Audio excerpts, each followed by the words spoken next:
نماز کے اندر اپنے داڑھی یا بدن یا لباس کے ساتھ کھیلنا. بہت سارے لوگ آپ نے دیکھا ہوگا داڑھی سے کھیل رہے ہوتے ہیں. کبھی ایک بال یوں کریں گے، کبھی دوسرا بال یوں کریں گے، کبھی داڑھی کو اس طرح سے سیدھا کریں گے. بہت سارے لوگ آپ نے دیکھا ہوگا بغیر ٹوپی کے نماز پڑھتے ہیں، تو کبھی اپنا پف سیٹ کر رہے ہوں گے. تو یہ چیز ہے. اسی طرح بعض لوگ نماز کے اندر کپڑے سے کھیل رہے ہوتے ہیں، دامن سے کھیل رہے ہوتے ہیں. تو نمازی کا ان تینوں میں سے کسی عمل کا بھی کرنا یہ نماز کے اندر مکروہ تحریمی ہوتا ہے. یہ عمل کرنے کی وجہ سے اس کو نماز دوبارہ پڑھنا لازم ہوگی، واجب ہوگی. نہیں پڑھے گا تو گناہ گار ہوگا. اسی طرح کندھوں پر چادر لٹکانا. کندھوں پر چادر لٹکانے سے پہلے میں یہ سمجھتا ہوں کہ اس کی پیچھے والے جو میں نے مسئلہ بتایا اس کی مزید وضاحت کر دوں. کپڑے وغیرہ یہ نماز کے اندر سمیٹنے کی ممانعت ہے. کپڑے وغیرہ نماز کے اندر سمیٹنے کی ممانعت منع کی حدیث پاک میں کہ کپڑوں کو اور بالوں کو نہ سمیٹو. آپ نے دیکھا ہوگا بعض لوگ جو ہوتے ہیں یہ نماز کے اندر اپنی پینٹ کے پائچے فولڈ کر کے نماز پڑھتے ہیں. پینٹ کے پائچے فولڈ کر کے.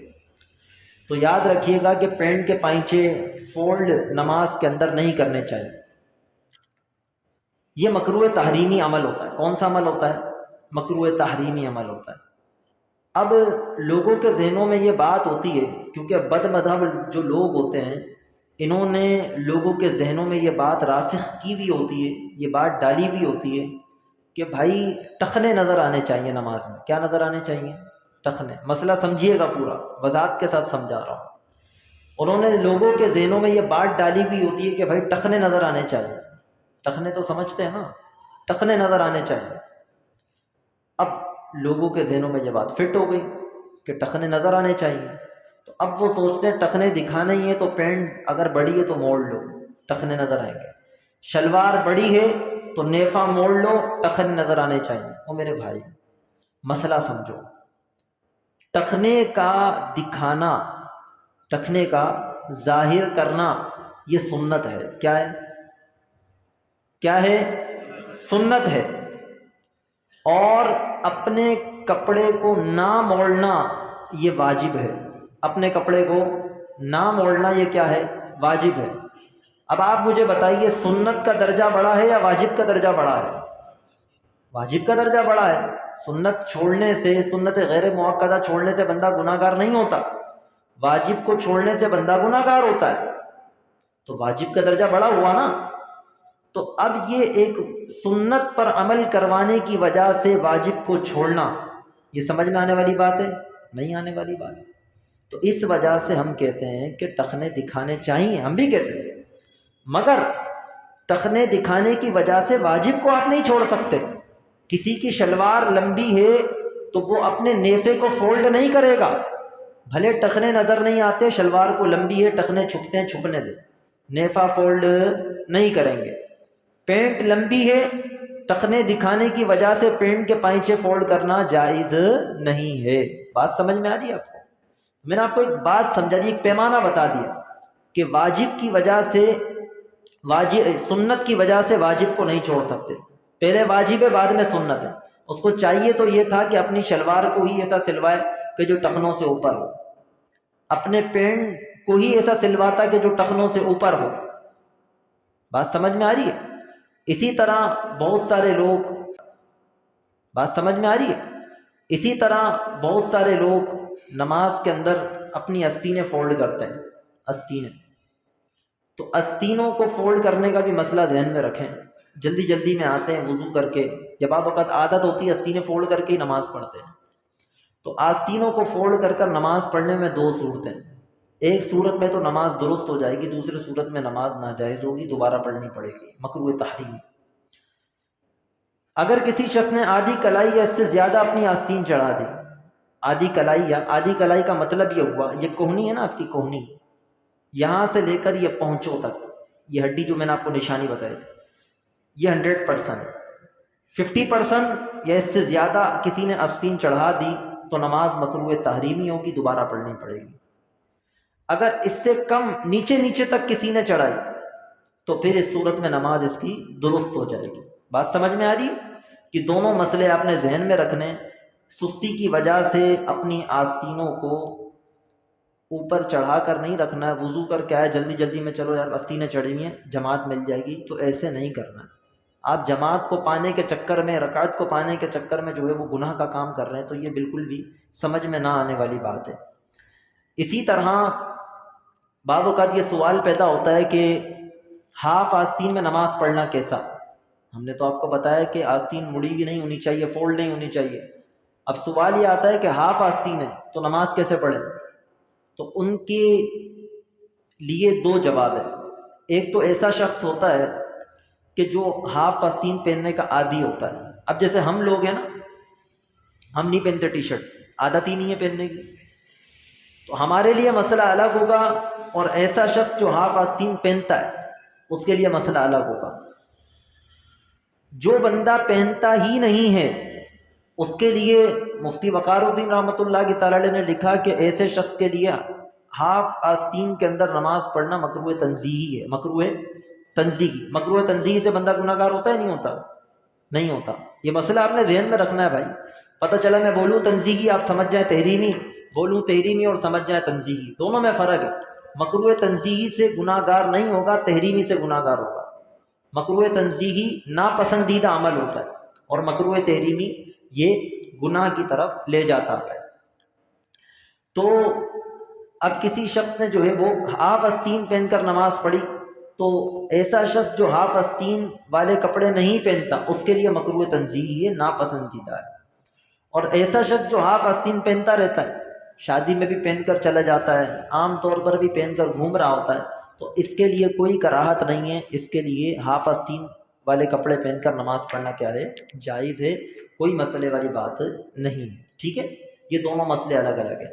اور وہ جو مکروہ تحریمی والا مسئلہ بتایا وہ تو سب کے لیے کہ آدھی کلائی یا اس سے زیادہ آستین چڑھی ہوئی ہوگی تو نماز پڑھنا کیا ہوگا؟ مکروہ تحریمی ہوگا. اور آدھی کلائی سے کم ہوگی تو نماز درست ہوگی. اسی طرح بہت سارے لوگ رومال لٹکا کر نماز پڑھتے ہیں. چادر اگر کسی کے پاس رکھی ہوئی ہے تو دیں. آپ کو ایک مسئلہ سمجھانا ہے. چادر رکھی ہوئی، چادر اگر ہو تو چلیں، کوئی مسئلہ نہیں. ایک رومال وغیرہ لٹکا کر لوگ نماز پڑھتے ہیں، چادر پہن کر لوگ نماز پڑھتے ہیں. تو اس کی صورت میں آپ کو بیان کرتا ہوں کہ اس کی صورت کیا بنے گی. توجہ رکھیے گا. چادر لٹکا کر نماز پڑھنے کو کہا جاتا ہے صدل. کیا کہا جاتا ہے؟ صدل. اس کی 3-4 صورتیں بنتی ہیں. ایک صورت تو یہ کہ اگر کسی شخص نے اس طرح نماز پڑھی، یعنی کہ ایک سرا یہاں پر لٹکا ہوا ہے اور ایک سرا پیچھے لٹکا ہوا ہے، تو ایسے نماز پڑھنا مکروہ تحریمی ہے. ایسے نماز پڑھنا کیا ہے؟ بہت سارے لوگ ہوتے ہیں نا جن کی چادر لٹکانے کی عموماً عادت ہوتی ہے، نماز میں بھی ایسے ہی لٹکا کے پڑھ رہے ہوتے ہیں. یہ مکروہ تحریمی ہے. ایسی نماز دوبارہ پڑھنا چاہیے، نہیں پڑھے گا تو گناہ گار ہوگا. اسی طرح بہت سارے لوگ اس طرح سے نماز پڑھ رہے ہوتے ہیں، یوں چادر لٹکا کر، یہ بھی مکروہ تحریمی ہے. ٹھیک ہے، جائز عمل کون سا ہے؟ کون سے والے طریقے سے چادر لٹکائیں گے تو نماز پڑھنا درست ہوگا؟ وہ طریقہ سنیں. چادر کو فولڈ کر لیا کسی نے، چادر کو کیا کر لیا؟ فولڈ کر لیا نا، تو اب اس میں کوئی کراہت نہیں ہے، اب یہ جائز ہے. مثال کے طور پہ کسی شخص نے ایسے چادر رکھی اور اس کو ایسے کر لیا، یہ فولڈ ہو گئی نا. تو چاہے یوں فولڈ کرے چاہے پوری آگے کی طرف لے لے، یہ دونوں صورتیں جائز ہیں. اگر فولڈ کر لے گا تو پھر گناہ گار نہیں ہوگا، اور اگر فولڈ نہیں کرے گا تو پھر کیا ہو جائے گا؟ یہ گناہ گار ہو جائے گا. تو دونوں صورتیں یہ آپ کو معلوم ہونی چاہیے. اس کو صدل کہا جاتا ہے. کیا کہا جاتا ہے؟ صدل. اسی طرح کسی شخص کو طبعی حاجت کی شدت ہو، واش روم جانا ہو، واش روم لگا ہوا ہے تیز اور یہ نماز پڑھ رہا ہے روک کر، تو یہ بھی مکروہ تحریمی ہے. اگرچہ یہ جماعت کے اندر شامل ہو، اگرچہ یہ جماعت میں شامل ہو، اس کو چاہیے کہ نماز توڑ دے. نماز کو توڑ کر، جماعت کو چھوڑ کر، صفوں کے بیچ میں سے راستہ ملے کونے سے، جہاں سے آسانی ہو وہاں سے یہ نکل جائے. اس کو چاہیے نماز توڑ کر جائے. بہت سارے لوگ نا شرما شرمی کرتے ہیں، شرما شرمی کرتے ہیں، اور ہم نماز توڑ کے جائیں گے کوئی کیا بولے گا، کوئی بولے گا یار اس کو کیا ہوا اچانک سے نماز توڑ کر جا رہا ہے. تو یہ قدرتی چیز ہے، یہ انسان کے ہاتھ میں تھوڑی ہے کہ ٹائم سیٹ ہوا ہوا ہے کہ 5 بجے ہوگا یا 6 بجے ہوگا. ایسا تھوڑی ہوتا ہے، انسان کے تو ہاتھ میں ہے ہی نہیں بھائی. یہ تو قدرتی چیز ہوتی ہے، اس میں ڈرنے والی بات تھوڑی ہے، کوئی پریشانی والی بات تھوڑی ہے۔ بہت سارے لوگ، بچہ ہوتا ہے، بالغ ہوتا ہے، بالغ ہونے کی نشانی ہے غسل فرض ہوگا اس کے اوپر، اور غسل فرض ہو گیا، بچہ گھبرا جاتا ہے، یار اب کیا کروں؟ اب وہ کیا کرتا ہے، وہی کپڑا لے کے واشنگ مشین میں ڈال دیتا ہے، وہ ناپاک کپڑے کے ساتھ اماں سارے کپڑے دھو دیتی ہے، سب کے کپڑے ناپاک۔ شریعت کی چیزوں میں کوئی شرم تھوڑی ہوتی ہے یار۔ شریعت کا علم حاصل کرنے میں، دین کا علم حاصل کرنے میں تم شرم کرو گے تو پھر تم نے کر لیا اپنی زندگی کا فیصلہ، ایسے تھوڑی ہوتا ہے۔ علم دین کے اندر، دین کے معاملے میں شرم ہے ہی نہیں بھائی۔ ایک چیز آپ کے ساتھ معاملہ درپیش ہو گیا اور آپ گناہ گار ہو رہے صف میں کھڑے ہو کر، بھائی کسی شخص کو طبعی حاجت ہے، اس کو تو نماز پڑھنا ہی مکروہ تحریمی میں، اس کو چاہیے کہ نماز توڑ کر یہ واش روم جائے، فارغ ہو پھر آئے، اگرچہ جماعت نکل گئی اپنی پڑھ لے، یہاں تک حکم ہے۔ اور ایک وہ شخص بھی ہوتا ہے کہ جس کی ری خارج ہو جاتی ہے، نماز کے اندر ری خارج ہو گئی، ہوا خارج ہو جاتی ہے، اب وہ شرما شرمی کے اندر کیا کرتا ہے، نماز تو ٹوٹ چکی نا، اس کی ہوا خارج ہو، وضو گیا، اب وہ شرما شرمی میں کیا کرتا ہے، وہ کہتا ہے میں تو جماعت کے اندر شامل ہوں، میں تو جماعت میں شامل ہوں، میں نماز بیچ میں سے جاؤں گا، لوگ بولیں گے اس کو اچانک سے مجھے گور گور کر دیکھیں گے، تو بھائی کیا ہو گیا بھائی گور گور کر دیکھیں گے، اس میں کیا مسئلے والی بات کیا، مجھے بتاؤ، آپ کی عزت میں کون سی کمی آ جائے؟ ہم نا بڑی چھوٹی سوچ رکھ کر بیٹھے ہیں، بڑی چھوٹی سوچ ہے ہماری۔ سیدنا عمر بن عبدالعزیز، یہ تو مجھے واقعہ یاد آ گیا، میں لگیا تو چلو آپ کو سنا دوں۔ اتنے بڑے عالم دین تھے کہ جن کا تصور بھی نہیں کیا جا سکتا، اور بڑے گورنر تھے، بڑا نام تھا آپ کا، بڑا نام تھا، ہے تو ان کی لمبی ہسٹری، مگر جو ہے وہ ہمارا چونکہ موضوع نہیں ہے۔ عمر بن عبدالعزیز رحمۃ اللہ تعالی کے یہاں پر نا ایک مہمان آیا، آپ کے پاس مہمان آیا تو آپ کا ایک خادم بھی تھا، تو بھائی جو بڑے لوگ ہوتے ہیں ان کے خادم ہی مہمان نوازی کرتے ہیں نا، پانی لا کر دینا، یہ ساری چیزیں اہتمام کرنا۔ آپ کے پاس مہمان آیا، آپ کا خادم برابر میں بیٹھا ہوا تھا، مہمان آ کر بیٹھا تو خادم کی بیٹھے بیٹھے نا آنکھ لگ گئی، کیا لگ گئی؟ آنکھ لگ گئی۔ بڑا مرتبہ تھا عمر بن عبدالعزیز کا، گورنر تھے، گورنر۔ ہمارے یہاں پر ایک چھوٹے سے ایریے کا بھی حصہ کسی کو مل جائے نا تو چوڑا ہو کے چلتا ہے، چوڑا ہو کے چلتا ہے کہ میں یہ والا ایریا سنبھال رہا ہوں، یہ والا ایریا، کوئی کام ہو تو مجھے بولنا، بڑا یوں سمجھ لیں کہ چوڑا ہو کے چل رہا ہوتا ہے۔ عمر بن عبدالعزیز گورنر تھے، مہمان آیا، خادم کے بیٹھے بیٹھے نا آنکھ لگ گئی، سو گیا، سو گیا۔ تو عمر بن عبدالعزیز بڑے نرم مزاج کے آدمی تھے، عمر بن عبدالعزیز نے دیکھا بیچارے کی آنکھ لگ گئی ہے، آپ نے تکیہ دے دیا اس کو، وہ تکیہ لے کر اور اس کو لپٹ کر اور گہری نیند سو گیا، اور گہری نیند سو گیا۔ تو عمر بن عبدالعزیز نے اس مہمان کو پانی پلانے کے لیے کھڑے ہوئے، گورنر ہے وقت کے، پانی پلانے، اس نے کہا حضور آپ کھڑے ہو رہے ہیں، ایک خادم کو کہے نا کھڑا ہو۔ آج ہماری دکان پر کاریگر نوکر سو جائے نا اس کو لات مار کر اٹھاتے ہیں، کام کرنے کے لیے آیا یا یہاں پہ سونے کے لیے آیا ہے؟ وہ مسجد میں کیا بیچارے کی تھوڑی دیر آنکھ لگ گئی، کل سے نہیں آنا بھائی، فارغ ہے فارغ ہے فارغ ہے، اس کو وہیں 3 طلاقیں دے دیتے۔ خدا کا خوف کرو یار، اپنی زبان کے اندر نرمی پیدا کرو یار، لوگوں سے محبت کرو یار، زندگی اگر اچھی گزارنا چاہتے ہو۔ تو عمر بن عبدالعزیز نے نا اس کو تکیہ دے دیا، وہ سو گیا۔ تو وہ شخص کہنے لگا حضور خادم کو اٹھا کر بولیں گے اس کا کام، آپ پانی کیوں پلا رہے ہیں؟ اللہ اکبر۔ عمر بن عبدالعزیز کے الفاظ سنو خالی، عمر بن عبدالعزیز نے پانی لا کر دیا، پلایا، اس نے پانی پیا نا، کہا آپ حضور کیوں گئے؟ عمر بن عبدالعزیز نے کہا قمت انا عمر بن عبدالعزیز رجعت انا عمر بن عبدالعزیز، جب میں کھڑا ہو کر گیا تھا نا، جب بھی عمر تھا اور میرے باپ کا نام عبدالعزیز تھا، اور جب واپس لوٹ کر آیا ہوں جب بھی میرا نام عمر ہے، باپ کا نام عبدالعزیز ہے، میری شان میں کیا فرق ہے؟ شان میں کیا فرق آیا ہے؟ ہم لوگ بڑی چھوٹی سوچ رکھتے ہیں، بڑی چھوٹی سوچ ہے ہماری۔ یہ اللہ والے ہوتے ہیں بڑی باتیں کر کے چلے جاتے ہیں۔ تو یہاں سے اگر کسی کا وضو ٹوٹ گیا تو جاؤ یار کیا مسئلہ ہے، کھڑے ہو کر صف منقطع کر رہے ہو، کھڑے ہو کر صف خراب کر رہے ہیں، اسی شرما شرمی کے اندر لوگ کیا کہیں گے؟ لوگ تو بہت کچھ کہتے ہیں۔ حضرت عمر رضی اللہ تعالیٰ عنہ عید کی نماز پڑھنے کے لیے جا رہے تھے، تو آپ کی زوجہ سے کہا کہ چپلیں دو، آپ کی زوجہ نے کہا چپل تو اتنی گانٹھ لی ہے کہ اب اس میں مزید ٹانکے لگانے کی وہ یعنی کہ گنجائش نہیں ہے، اتنی پرانی ہو چکی۔ عمر بن عبدالعزیز نے کہا کوئی نہیں مسئلہ، پیدل بغیر چپل کے عید کی نماز پڑھانے چلے جاتے ہیں۔ 22 لاکھ مربع کلومیٹر کے عمر، یہ حضرت عمر رضی اللہ تعالیٰ عنہ یہ کیا تھے؟ گورنر تھے۔ 22 لاکھ مربع کلومیٹر، اتنی بڑی آپ کی سلطنت تھی، اتنی بڑی حکومت، کہا کہ جو ہے وہ ایسے ہی چلے جاتے ہیں۔ آپ کی زوجہ نے کہا لوگ کیا کہیں گے، لوگ کیا کہیں گے، آپ ایسے ہی ننگے پیر جا رہے ہیں؟ کہا چپ کرو، لوگوں کی بات مجھ کو نہ کہو۔ کہا پھر آپ کا کیا فیصلہ ہے؟ کہا میرا فیصلہ یہ ہے کہ میں یہ دیکھتا ہوں کہ اللہ رسول میرے بارے میں کیا کہتے ہیں، اللہ رسول میرے بارے میں کیا کہتے ہیں۔ لوگوں کو چھوڑو، لوگ تو بہت کچھ کہتے ہیں، لوگوں کی تو عجیب عجیب سی بات ہے، لوگ تو اچھا کرنے والے کو بھی نہیں جینے دیتے، برا کرنے والے کو بھی نہیں جیتے تھے، لوگوں کی کیا باتیں کرتے ہو، لوگوں کو چھوڑو۔ تو لوگوں کو دیکھ کر تو زندگی گزارنی نہیں ہے۔ آج ہم دیکھتے ہیں یار ہمارا سوٹ کیسا ہے، یار یہ والی کاٹن یہ کس کو پسند آئے گی کس کو نہیں آئے گی، خود شیشے میں دیکھ کر یہ نہیں چوائس کر رہا کہ مجھے پسند آ رہی ہے یا نہیں، ہم خود کو نہیں دیکھتے، لوگوں کو۔ میں فریم پہنوں گا چشمے کی، میری فریم کسی کو پسند آئے گی یا نہیں ہے؟ شیشے میں دیکھ کر بول رہا ہے کہ تو اچھا لگے گا یا نہیں، کسی کو، خود کو نہیں کسی کو۔ او بھائی کسی کو کیا دکھانا یار، خود کو دیکھو کہ تم کیسے لگتے ہو، اللہ رسول کا تمہارے بارے میں کیا فیصلہ ہے۔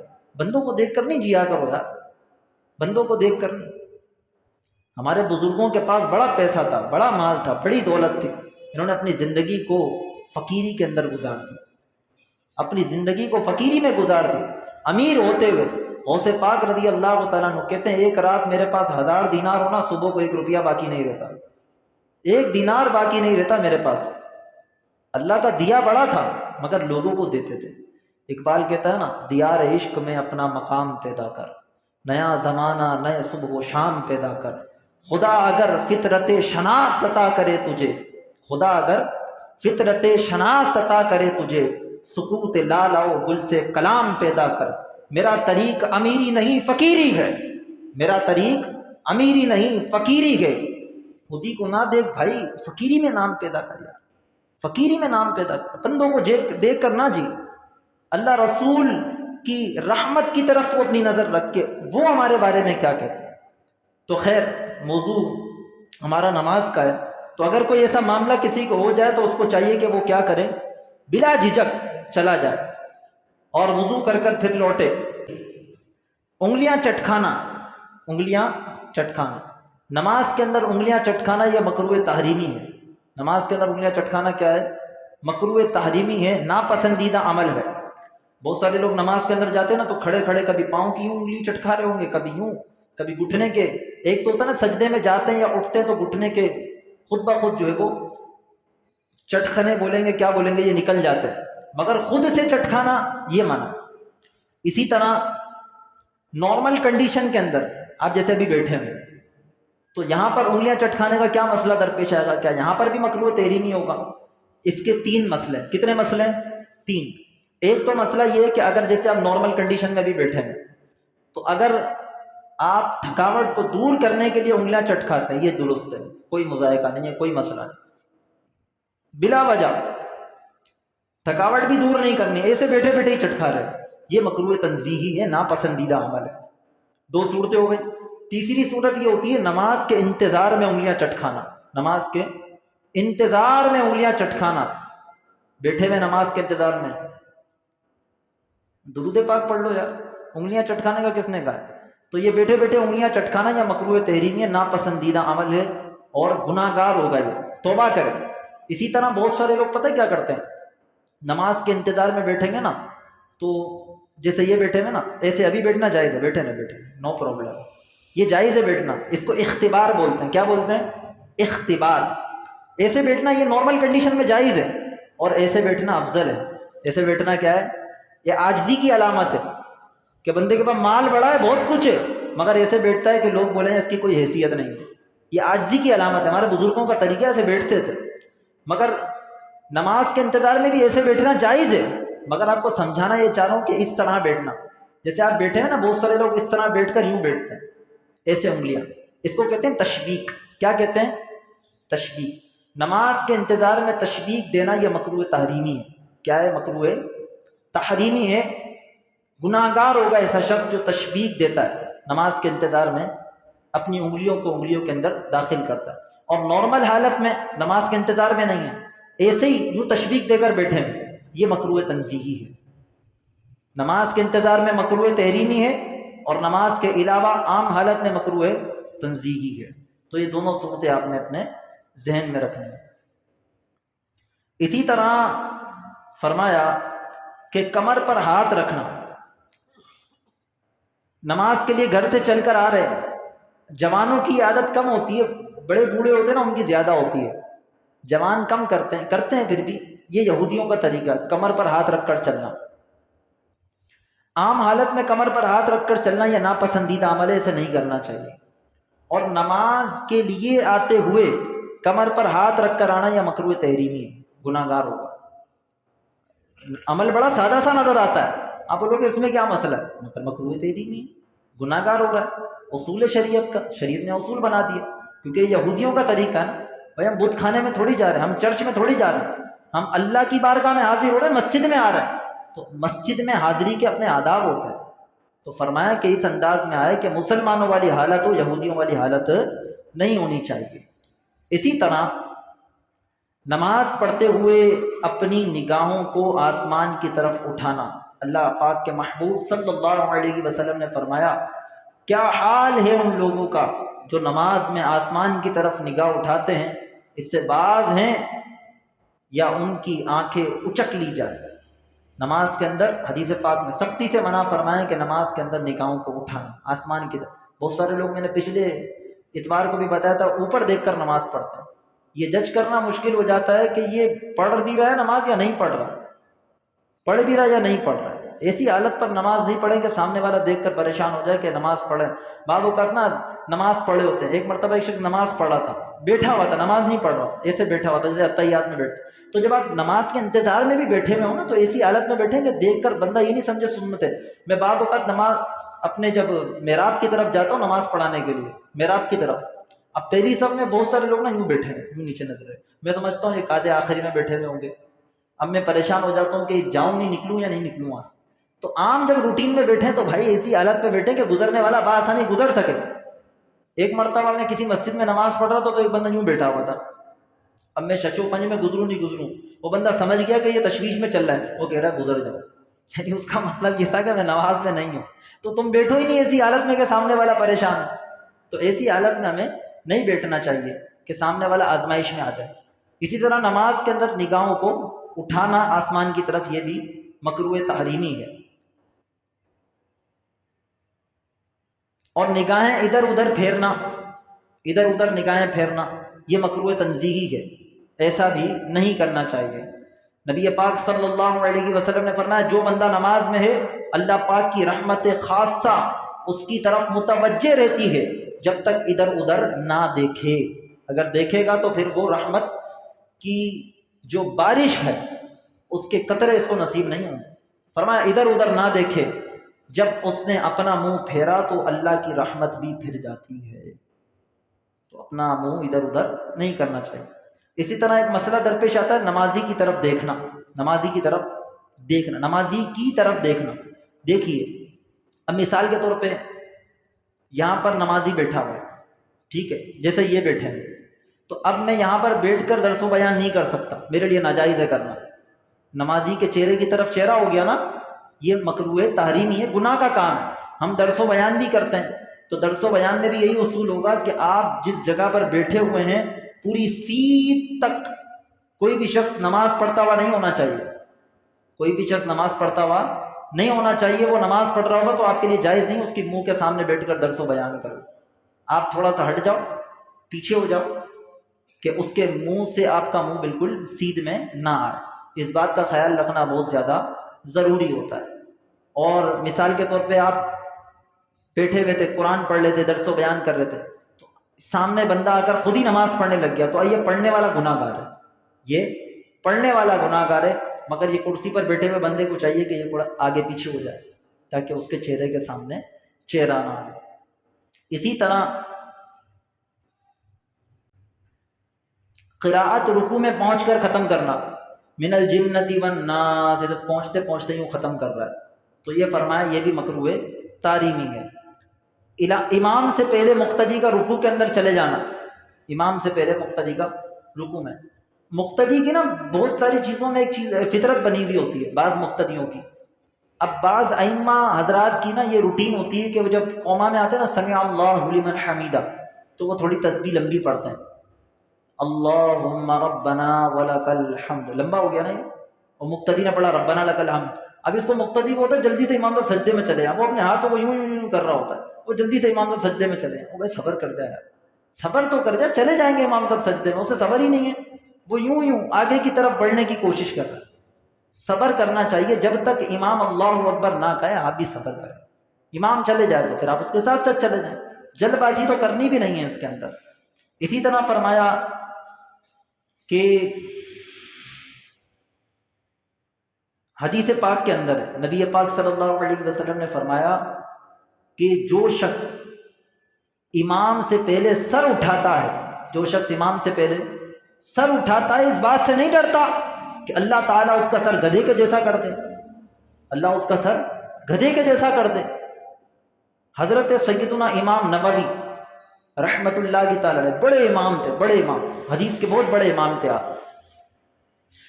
امام نووی رحمت اللہ کی تعالیٰ علیہ حدیث لینے کے لیے ایک بڑے مشہور شخص کے پاس دمشق گئے. وہ پردہ ڈال کر پڑھاتے تھے، جن کے پاس امام نووی گئے نا وہ پردہ ڈال کر پڑھاتے تھے جن سے آپ حدیث لینے گئے. مدتوں تک ان کے پاس بہت کچھ پڑھا مگر ان کا منہ نہ دیکھا، ان کا منہ نہ دیکھا. جب زمانہ دراز گزرا اور ان محدث صاحب نے دیکھا کہ ان کو یعنی امام نووی کو علم حدیث کی بہت خواہش ہے، بہت زیادہ علم حدیث کا ان کو شوق ہے، تو ایک روز پردہ ہٹا دیا. ان امام نے کیا کرا، پردہ ہٹا دیا کہ امام نووی فوراً ڈائریکٹلی فیض حاصل کریں. اللہ اکبر. جب پردہ ہٹایا نا دیکھا کہ وہ امام نووی کے استاد کا جو منہ ہے وہ گدھے جیسا. بڑے عالم تھے مگر منہ ٹھیک نہیں ہے. انہوں نے فرمایا صاحب زادے دوران جماعت امام پر سبقت کرنے سے ڈرو، امام سے آگے بڑھ جانے سے ڈرو کہ یہ حدیث جب مجھ کو پہنچی تو میں نے اسے مستبعد یعنی بعض روایتوں کی عدم صحت کے باعث دور از قیاس جانا، یعنی فرماتے ہیں کہ حدیث ضعیف، میں نے کہا کہ ضعیف حدیث پر عمل کرو، حدیث کی اقسام ہوتی ہیں، کہا میں نے کہا یہ حدیث ضعیف ہے، اس پر تو عمل کرنا ضروری نہیں ہے. میں نے اس کو ہلکا سمجھ کے چھوڑ دیا اور میں نے امام پر قصدن جان بوجھ کر سبقت کی تو میرا منہ ایسا ہو گیا جیسا تم دیکھ رہے ہو. تو امام سے آگے نہیں بڑھنا چاہیے، امام صاحب کے ساتھ ساتھ ان سے آگے بڑھنا سختی سے منع ہے. اسی طرح تکبر کی وجہ سے اپنی شلوار کو لٹکانا، ٹخنوں سے نیچے شلوار کو رکھنا. ایک تو یہ چیز ہوتی ہے نا، میں نے آپ کو بتایا ٹخنوں سے نیچے رکھنے میں نماز ہو جاتی ہے، کوئی مسئلے والی بات نہیں. نماز کے اندر بھی اور نماز کے علاوہ بھی اپنی شلوار کو ٹخنوں سے نیچے رکھنا جان بوجھ کر تکبر کی وجہ سے، فرمایا یہ تو سخت گناہ گار ہوگا، یہ مکروہ تحریمی عمل ہے. اصل میں مسئلہ پتہ ہے کیا ہے، ابھی کے دور میں نا کپڑا اتنا مہنگا نہیں ہے، کپڑا اتنا مہنگا نہیں ہے، سستا کپڑا ہے. پہلے کے دور میں کپڑا بہت مہنگا تھا، بہت مہنگا کپڑا تھا. تو نبی پاک علیہ السلام کے دور کے اندر نا جو جس کے پاس پیسہ زیادہ ہوتا تھا نا وہ کیا کرتا تھا، ہر کوئی نہیں، بعض لوگ وہ اس طرح سے کرتے تھے کہ لمبی لمبی تہ بندے پہنتے تھے اور زمین سے وہ گھسڑتی ہوئی آگے جاتی تھی اور تکبر کرتے تھے، دیکھو ہمارے پاس بڑا پیسہ ہے، ہم جو ہے وہ اس طرح سے کپڑا خرید سکتے ہیں. تو نبی پاک نے حکم ارشاد فرمایا جو تکبر کی وجہ سے اپنے کپڑے کو لٹکائے گا تو یہ گناہ گار ہوگا. یہ شخص کیا ہوگا، گناہ گار ہوگا. تکبر کی وجہ سے اپنے کپڑے کو نہیں لٹکانا چاہیے. اسی طرح فرمایا کہ جاندار کی تصویر والا لباس پہن کر نماز پڑھنا مکروہ تحریمی ہے. یہاں پر گائے کی تصویر بنی ہوئی ہے، شیر کی تصویر بنی ہوئی ہے، چوہے بلی کی تصویریں بنی ہوئی ہیں، شرٹ پر بنی ہوئی ہوتی ہے نا بعض اوقات، کسی فلم ایکٹر کی بنی ہوئی ہے، ڈرامہ نگار کی بنی ہوئی ہے، کرکٹر کی بنی ہوئی ہے. تو یہ تصویروں والا لباس پہن کر نماز پڑھنا یہ کیا ہوتا ہے، مکروہ تحریمی ہوتا ہے. ساتھ ساتھ لگے آپ تو یہ مسئلہ بھی سنتے جائیں، بہت سارے لوگوں نے نا اپنے گھروں میں بزرگوں کی تصویریں لگائی ہوئی ہوتی ہیں، کہتے ہیں یہ تو ہمارے پیر صاحب ہیں، میں تو ان کی تصویر لگائے رکھی ہوئی ہے، پیر صاحب کا انتقال ہو گیا، ان کو دیکھ کر ان سے فیض لیتا ہوں، برکت لیتا ہوں. تو چاہے وہ پیر صاحب کی تصویر ہو، چاہے وہ کسی کی بھی تصویر ہو، گھر کے اندر تصویر کو لگانا یہ ناجائز کام ہے، ناجائز اور حرام ہے، جہنم میں لے جانے والے کام. فرمایا جس شخص میں تصویر، جس گھر کے اندر تصویر ہوگی اس میں فرشتے داخل نہیں ہوتے، اس میں فرشتے داخل نہیں۔ آپ نے دیکھا ہمارا نظام بڑا آؤٹ ہے، بینکوں کے اندر آپ نے دیکھا ہوگا قائد اعظم کی تصویر لگی ہوتی ہے، ڈاکٹر اقبال کی کہیں تصویر لگی ہوتی ہے، اور دیگر تصاویر۔ یہ لگانے کو فخر سمجھتے ہیں لوگ، ان کو یہ نہیں پتہ کہ یہ ناجائز کام ہے۔ برکتیں کیسے نازل ہوں گی یار؟ اپنے گھروں کے اندر بعض اوقات لوگ جانوروں کی تصویریں لگا دیتے ہیں، ہاں جو ایسی تختیاں ہوتی ہیں کہ جن میں جاندار کی تصویر نہیں ہوتی نا، پھر یہ جائز ہے۔ جاندار کی جو تصویر ہوتی ہے اس کی وجہ سے ممانعات ہے، تو اس بات کا ہمیں خیال رکھنا چاہیے۔ تو بات یہ چل رہی تھی کہ جاندار والا لباس پہن کر نماز پڑھنا یہ مکروہ تحریمی ہے، اور نماز کے علاوہ بھی ایسا کپڑا پہننا ناجائز ہے، جائز نہیں ہے۔ نمازی کے اب تصویر کا مسئلہ سنیں کہ کہاں کہاں پر تصویر جاندار کی ہوگی تو نماز درست نہیں ہوگی، اور کہاں کہاں پر ہوگی تو درست ہو جائے گی۔ نمازی کے سر پر یعنی چھت پر اوپر تصویر لگی ہوئی ہے، یا سجدے کی جگہ پر، یا آگے یا دائیں یا بائیں، رائٹ لیفٹ، یہ جاندار کی تصویر اگر لگی ہوئی ہے تو نماز پڑھنا مکروہ تحریمی ہے۔ آپ جس گھر میں نماز پڑھ لیں، ایک تو تصویر لگانا ناجائز ہے، پھر آپ کی نماز میں مسائل درپیش آ جائیں گے۔ آپ ایسی جگہ پر نماز پڑھیں جہاں تصویر لگی ہوئی ہے، دائیں لگی ہوئی ہے پھر مسئلہ، بائیں پھر مسئلہ، سامنے اوپر جہاں جائیں مسئلہ۔ ہاں اگر پیچھے کی جانب تصویر لگی ہوئی ہے تو پھر نماز مکروہ تنزیہی ہوتی ہے، تحریمی نہیں ہوتی۔ تنزیہی سے بندہ گناہ گار ہوگا نہیں ہوگا، تحریمی سے ہوگا ہوگا۔ تو یہ مسئلہ ذہن میں رکھیے گا۔